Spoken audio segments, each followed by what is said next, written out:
Guys, welcome back to my channel again. We're gonna be doing civil today again. So we're gonna be learning about sound and temperature management in a building. How do they get a good amount of temperature? How do they set temperatures? How is every time cool? How is every time sometimes it's really cool at night, every time hot at mornings? Yeah, and what about sound? Why does it like absorb sound? Why sometimes it just reflects sound? Why does it echo in some rooms?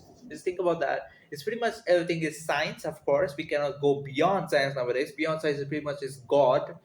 Yeah, that's pretty much is God. Anyway, so we're gonna be learning about how sound and temperature gets happening and pretty much gets set in every single every single buildings, every single houses. Pretty much how is it convenient to understand and control temperature. So let's just start about like thermos.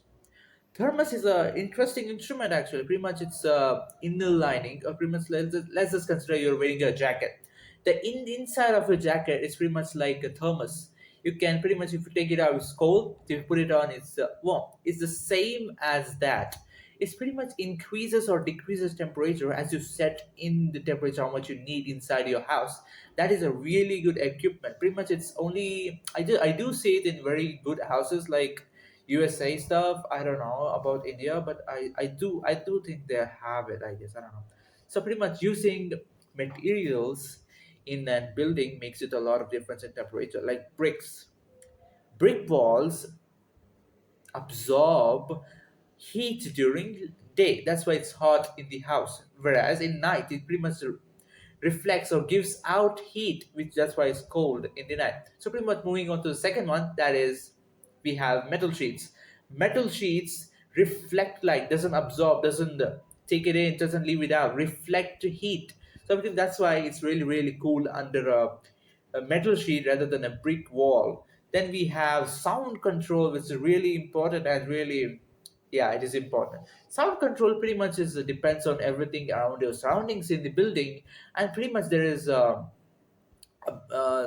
walls, there is windows, there is doors, there is every single thing which can absorb sound, reflect sound. But there are some stuff in an building which can absorb stuff, absorb sound that doesn't reflect or bounce around. Like if you just talk about an empty cement brick room, you just sound bounces around that thing because it's empty and it doesn't absorb or reflect sound. It just bounces around everywhere. That's why we echo in a newly built house which has no furnitures in it and nothing in it. Okay, then we have like hard material, something as a metal.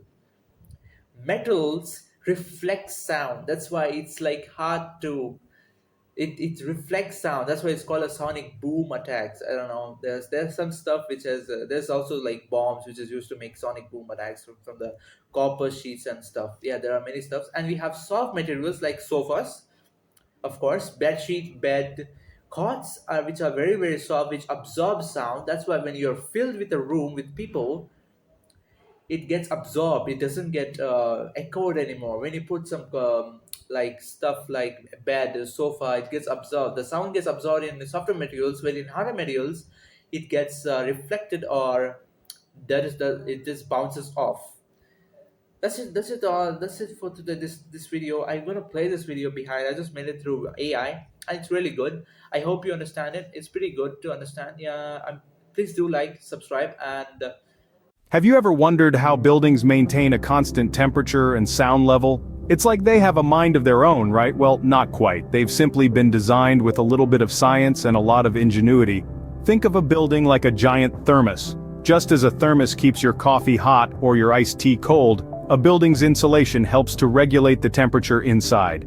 This insulation acts as a barrier, much like the lining of your winter jacket, keeping the cold air out and the warm air in, or vice versa, depending on the season. The type of materials used in construction also play a vital role. Some materials absorb heat while others reflect it.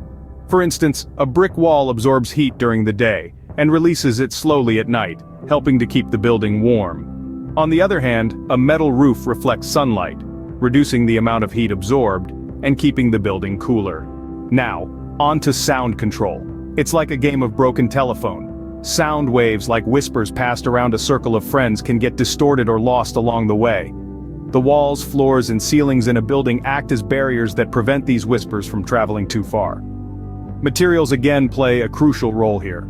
Some materials absorb sound waves, preventing them from bouncing around while others reflect them, causing echoes. Soft materials such as carpets and curtains absorb sound well, reducing noise levels. In contrast, hard surfaces like concrete or glass can cause sounds to bounce around, resulting in echoes. Furthermore, buildings often use double-glazed windows. It's like having two slices of bread with a layer of jam in between. The two layers of glass, with a pocket of air or gas in the middle, act as a buffer that reduces the amount of sound that can pass through. In conclusion, the maintenance of temperature and sound levels in a building is a delicate balancing act. It involves the strategic use of insulation and carefully chosen materials to control heat and sound transfer. So, the next time you're comfortably lounging in a building, remember the science and the ingenuity that's working behind the scenes to keep you comfortable.